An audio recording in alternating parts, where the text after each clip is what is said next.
And what's up, YouTube? We are back with another getting started video. Today we're going to be talking about resistances, elemental resistances, and what they do for you in Path of Exile as a defensive mechanism for reducing or mitigating damage that is coming your way. So first off, you can check your current resistances by hitting C. C brings up your character tab in Path of Exile, and you can click on the defense tab.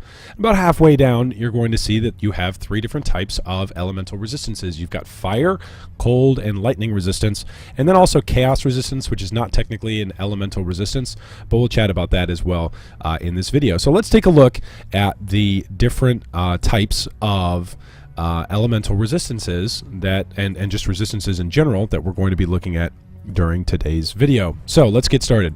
Resistances affect the amount of damage taken of a specific damage type when all avoidance forms have failed. So if you've already watched our video series about the first layer of defenses, including evasion, and you've already watched our video series about the secondary tier of, or secondary layer of defenses about dodge and block, then you know at this point we're going to roll resistances to mitigate damage that is coming through to you after you've already failed a dodge attempt, not blocked an incoming attack, and you haven't evaded an incoming attack. So, enemies can also have resistances, which are indicated beneath their life bar.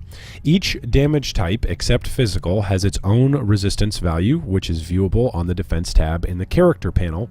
The default hotkey is, of course, C. Physical damage is mitigated by armor, which, of course, if you've got questions about armor, you can always check out our first video talking about armor as a primary layer of defense. Chaos damage is not elemental, thus pluses and minuses to all elemental resistances does not affect your chaos resistance. This is really simply shown. If you look at my character here, you can actually see that my chaos resistance isn't that great. You see I've got 75% fire resistance, 75% cold resistance, 75% lightning resistance, but my chaos resistance is -60. We'll talk more about why that is that way here in a bit. So chaos resistance is not elemental, and chaos resistance can be modified by items and passive skills. The keystone passive skill Chaos Inoculation grants immunity to chaos damage. That's right, if you take Chaos Inoculation, which is all the way in the top right portion of the passive tree, we'll take a look at what that looks like here. You can see in the far right portion of the passive tree, all the way up on the top right, there's Chaos Inoculation. And the way how it reads is it says maximum life becomes 1 and you are immune to chaos damage, which simply means that there's no mitigation of it. You simply don't take chaos damage. We'll chat more about that in a bit.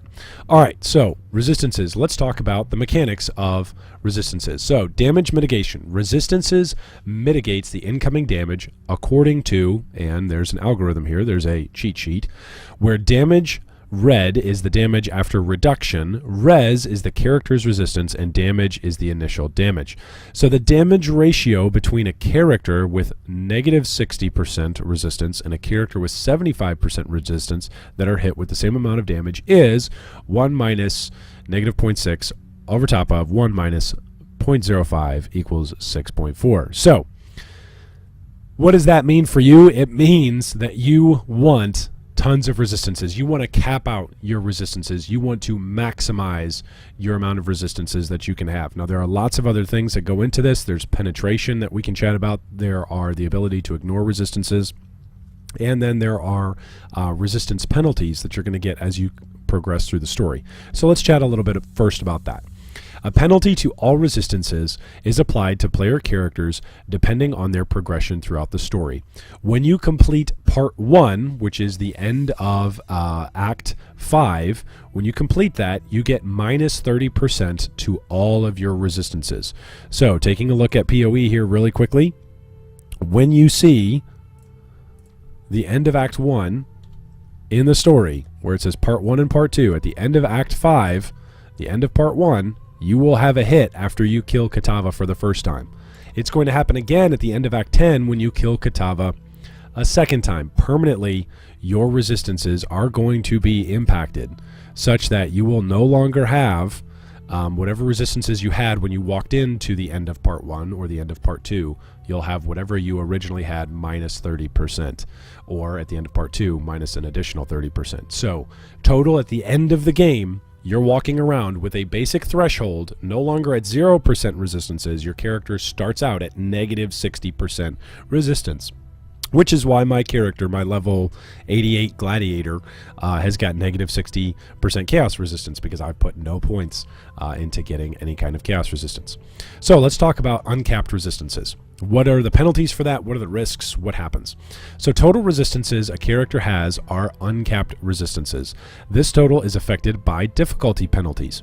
Only resistances up to a player's maximum will provide damage mitigation, but a player may have their uncapped resistances lowered by curses, potentially reducing them below their maximum. So, what does this mean? The maximum amount of elemental resistances or chaos resistance you can have, other than being chaos immune, is 75%. That's the max, 75%. Straight up, flat number, maximum.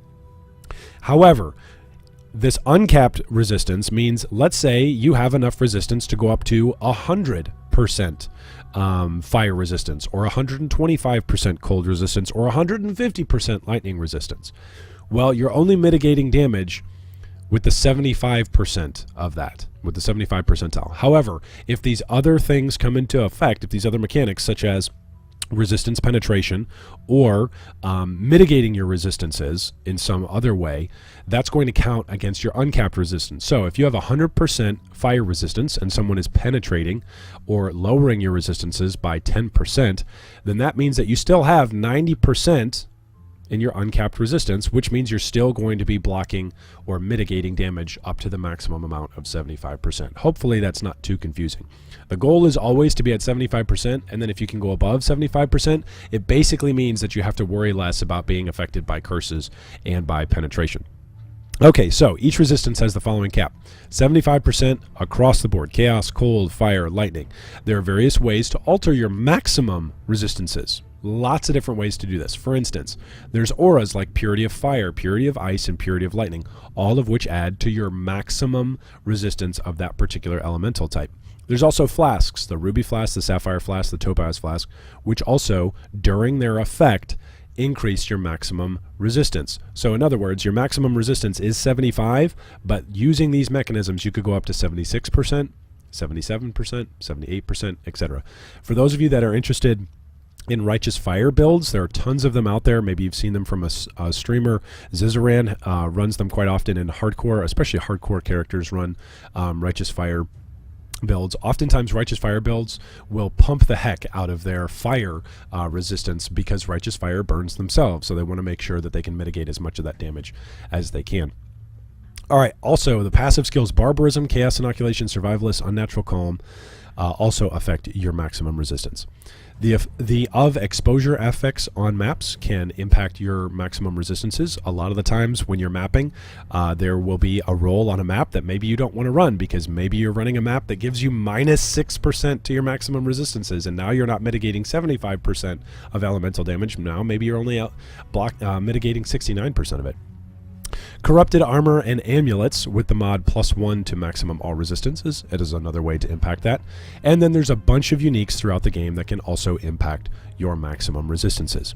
So hopefully that's a little bit of a guide. If you are leveling, if you are new to Path of Exile, and you're wondering, hey, why is it that I'm dying a lot? The first thing that I tell new players is to check their elemental resistances. Are they capped out? You can cap out your resistances at any point in time throughout the game just by getting to that 75%. And it does a huge amount of help to you as you are progressing through the story and progressing through the game, and even progressing through maps, just to be at that top tier maximum capped resistance. And then obviously whatever you can go over the cap is just a bonus, because it means that you have to worry that much less about curses, penetration, or other forms of enemies mitigating your own elemental mitigation. All right, so we'll chat more in future videos about chaos damage and chaos inoculation, and why that might be something that you may want to do. It's a wonderful thing to combine with energy shield as a primary means of defense. But anyway, we'll chat more about that later on. If you've got questions or a comment, feel free to leave it down below, and as always, hit subscribe and stay tuned for more Path of Exile videos.